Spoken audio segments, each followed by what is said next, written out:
আসসালামু আলাইকুম everyone, welcome back to my another blog. কেমন আছেন আপনারা সকলে? আশা করছি আপনারা সকলেই ভালো আছেন। তো আমি যখন ফ্রন্ট ক্যামেরা অন করি তখন আমাদের সামনে দিয়ে ডাস্টবিন যাচ্ছিল, ওইটা দেখিয়ে আমি এরকম ভেটকি মার্কে একটা হাসি দিছি। তো গাইস, আমরা একটু বিকেল করে বের হয়েছিলাম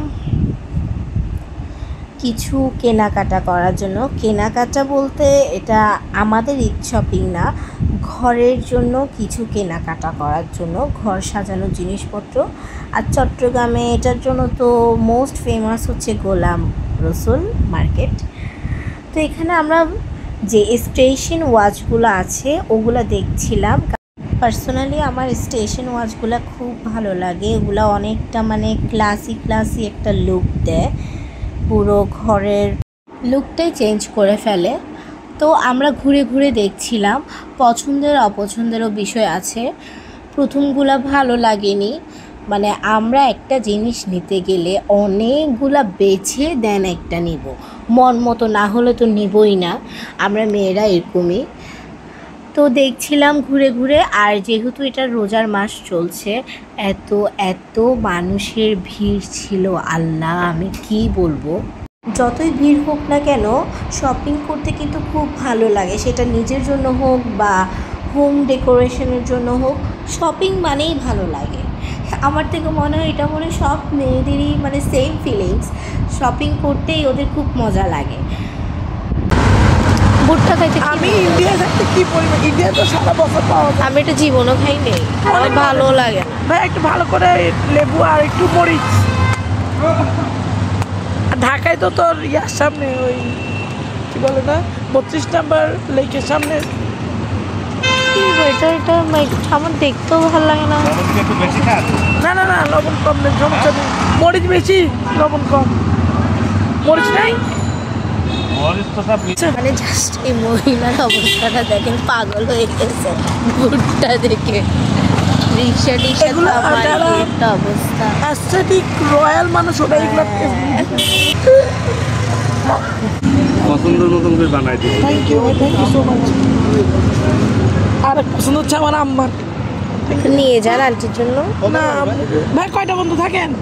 রাত 10টা বন্ধ থাকে। আচ্ছা চল।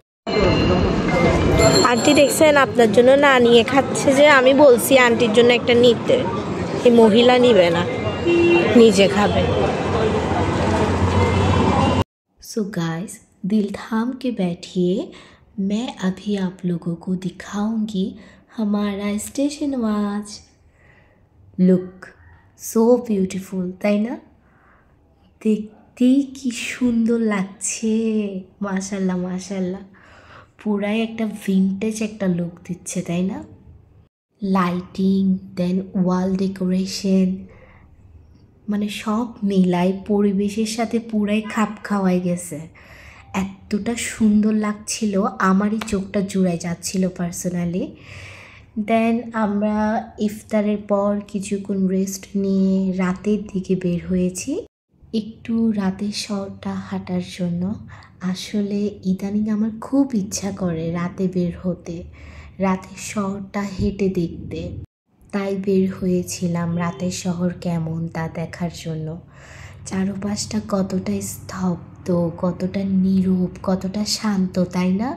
দেখতে কি ভালো লাগছে। আর সব থেকে বড় কথা হচ্ছে আশেপাশে একদম নির্জন। আমার এই নির্জনতাই খুব পছন্দ, আমি ব্যক্তিগতভাবে নির্জনতাকেই খুব পছন্দ করি।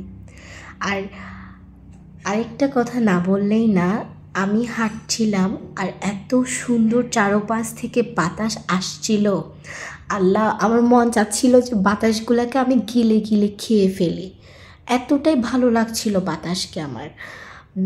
এত সুন্দর বাতাস আমি অনুভব করছিলাম, আমার কাছে স্বপ্নের মতো লাগছিল। কারণ বাংলাদেশে এখন মেয়েদের রাতে বের হওয়া কতটা বড় সাহসের বিষয় আর কতটা রিস্ক, এটা আমরা সবাই জানি। তো এই ব্যাপারে বললে মন খারাপ হয়ে যাবে, এই ব্যাপারটা আমি বলতে চাচ্ছি না, কিন্তু একটা মেয়ে হিসেবে আমার পাখির মতো উঠতে ইচ্ছে করে, আমার না বন্দি থাকতে ইচ্ছে করে না। আমি বন্দি পছন্দ করি না, আমি চাই মুক্ত হয়ে আমি ঘুরে বেড়াবো, উড়ে বেড়াবো। কিন্তু এখনকার দেশের অবস্থা বন্দি করে রাখছে আমাদেরকে। ঘরের চার দেওয়ালের দমটা বন্ধ হয়ে আসে। এখন ঘরে না থেকেও তো উপায় নেই। বাহিরে যে জানোয়াররা আছে, সেই জানোয়ারগুলো তো ফোন দিয়ে বসে থাকে কখন তারা তাদের শিকার করবে। ছি, এখন প্রত্যেকটা মেয়েরই মনে মনে এই গানটাই চলে। এমন যদি হতো আমি পাখির মতো উড়ে উড়ে বেড়াই সারাক্ষণ, তখন দেখা যেত কি জানেন, পাখির মতো উড়লেও সেখানেও আমরা নিরাপদ না। আমরা যদি জমিন থেকে আকাশে চলে যাই, সেখানেও আমরা নিরাপদ না।